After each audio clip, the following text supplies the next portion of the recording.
Hey, welcome to day 4. My name is John. It is so good to see you guys today. We are in this Lenten journey, 40 days, this journey to the cross. Easter is coming, and so for generations, Christians have practiced something called Lent. And Lent, we've been saying, it's something we're not going to dismiss, and it's something we're not going to demand. It's something we are going to choose to engage in. It's a spiritual practice, a seasonal one, that Christians have been doing for a really long time to ready their hearts for Easter. And that's what I want for you. That's what I want for me, that by the time Easter gets here, we're not all of a sudden saying, oh my goodness, Easter's here. But no, you and I, during these 40 days, we have been engaging in God's Word together. And so these are about less than 10 minutes each day, and I'm so proud of you guys for engaging in this. Today's day 4, and we're going through the One-Year Bible. That frames up our reading each day, and the One-Year Bible, produced by our friends at Tyndale, super great resource. It gives you an Old Testament, a New Testament, a Psalm, or a Proverb each day. Today, if you have the Bible with you, you can open up. Today, we're going to be looking at a New Testament, the New Testament portion of it. We're in the Gospel of Mark, chapter 12, and specifically, this point within the ministry of Jesus, this is during Holy Week, this reading today, and it's Holy Tuesday. Some of you would think maybe it was Taco Tuesday. No, during Holy Week, it's actually called Holy Tuesday. I do recommend tacos, though.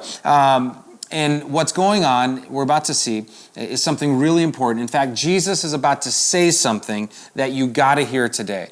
A lot of us at times, we have questions. We wonder, like, what is this whole thing about? You know, at Mission, we talk about helping you find and follow Christ, and you hear that mission, or you come and you engage in some of our teaching series. You're part of our student ministry. I don't know what it might be, but oftentimes you and I say, like, what is this whole thing supposed to accomplish? Like, what's the outcome? What's the end game of Christianity? Jesus answers it today for our reading. If you have a pen, I have, starting in verse 28, starred there in the margin. It says this. It says, one of the teachers of the law came and heard them debating. Noticing that Jesus had given them a good answer, he's talking about the Sadducees. The Sadducees was the aristocracy, Jewish aristocracy of Jesus' time. And a funny, completely corny way to remember what the Sadducees believed is if you and I no longer believed in eternity or the afterlife, that would be sad, you see? And so that's how you can remember. I know, it's terrible, it's awful. My kids are embarrassed if they just watch this. But that's how you can remember the Sadducees. They did not believe in the resurrection or in angels or in the spiritual realm in that way. And that is very sad because it is essential for you and I to believe that the best is yet to come because we will be face to face with Christ. We will be resurrected and death will not have the final word. And so in verse 28, that's the conversation that it's referring to, noticing that Jesus had given the Sadducees a good answer about marriage. I'm not even going to get into that, although I could. Fascinating thing that Jesus just said to them. They said, okay, he asked, of all the commandments, and there were a lot, of all the commandments, which is the most important? I think it's a good question. Of all the commandments, which is the most important?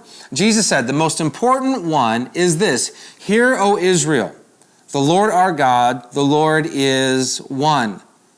Love the Lord your God with all your heart, with all your soul, with all your mind, and with all your strength. And if you were a Jew that day standing around hearing Jesus say this, you would say, well, yeah, we know this. This is the Shema. We say it 3 times a day, breakfast, lunchtime, and at nighttime. They were used to saying the Shema, that the Lord our God is one. Certainly, love the Lord your God, right? With all your heart, soul, mind, and strength. But then Jesus adds something to it. I love this addition that Jesus says. He says, the second is this. The second is this. Love your neighbor as yourself. There is no commandment greater than these. It was a few weeks ago, my oldest daughter and I, we were having a conversation in the morning as she was getting ready for school. And it was actually about this question, like, what's the end game? Like, what is all this supposed to add up to? And we had this great conversation together that morning. I said, here's the end game. I said, Hannah, I want you to think of the cross. I'm like, you know what the cross is? She's like, yeah, obviously I know what the cross is. I said, okay, I want you to think about the very center point of the cross. Think about it. And I said, this is so important because at the center point of the cross, this is where the horizontal beam meets the vertical beam meets the horizontal beam. And I said, Hannah, Jesus answered this huge question of life. What's it all about? What's the end game? He answered it for us. I want you to think about that vertical beam. This is to love God. Love God. Vertical beam of the cross. Love God. The horizontal beam, love people. And I said to my 12-year-old what I'm saying to you right now. If you're wondering what this whole thing is about, Jesus said, love God, love people, the end. This is what it's about. This is the end game. That you and I would love God, that we'd have a love for God that is significant, that's real, that's personal. And that love for God would actually spill over to now this horizontal world that you and I are called to live in, earth, neighboring, loving those that live down the hall from us, those that are across the street from us, those we work with, we hang out with, your classmates, your roommates, your teammates, that we would love God but also love people. And I said, Hannah, this is what life is all about. Jesus, he has commanded us and commissioned us to live out of the very center point of the cross. Love God and love people. Now, you and I right now engaging in Lent. One of the cool things I think about Lent is typically you give up something that you love, or at least strongly like.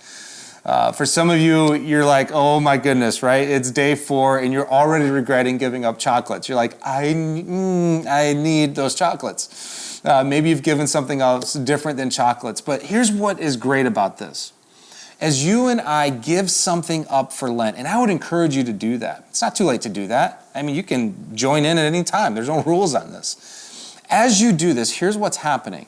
You are being reminded of a costly love that God has really called you to. A costly love of Him, a costly love of them. Loving God, this is really important. It's actually supposed to cost you something. It's a love that is costly. And so in your discipleship journey, there's going to be many, many times where your love for God will cost you something. It's true. It will cost you finances, meaning at some point in your discipleship journey, you're going to begin to tithe. You're going to begin to say, all right, I don't own anything, but I steward everything. And so I'm actually going to give the first 10% of my income back to God. That's costly, and that is transformative. At the same time, there's going to be a moment. There will be many moments, in fact, in your discipleship journey where your love for others, your love for people, it will be costly. There's going to be a time where you will have been wronged by a friend, by a neighbor, by a family member, and yet God has called you to love them. In fact, He's called you to even go beyond that, to love your enemy as yourself. Here's my question today. Is your love of God and is your love for neighbor costly? Is it costing you something? And one of the encouragements is right now as we engage in Lent, the answer is yeah, it's actually costing us some things. And so as it is costly, in those moments of costly love for God and love for our neighbor, may you be encouraged because this means that you and I are on the right track. Jesus said that day, here it is, love God, love people. This is the end of day 4. We would love for you to share this with a friend, get this out. You can text easily this episode to a friend. You can like it. Let's get the word out. We love you guys. We'll see you very soon for day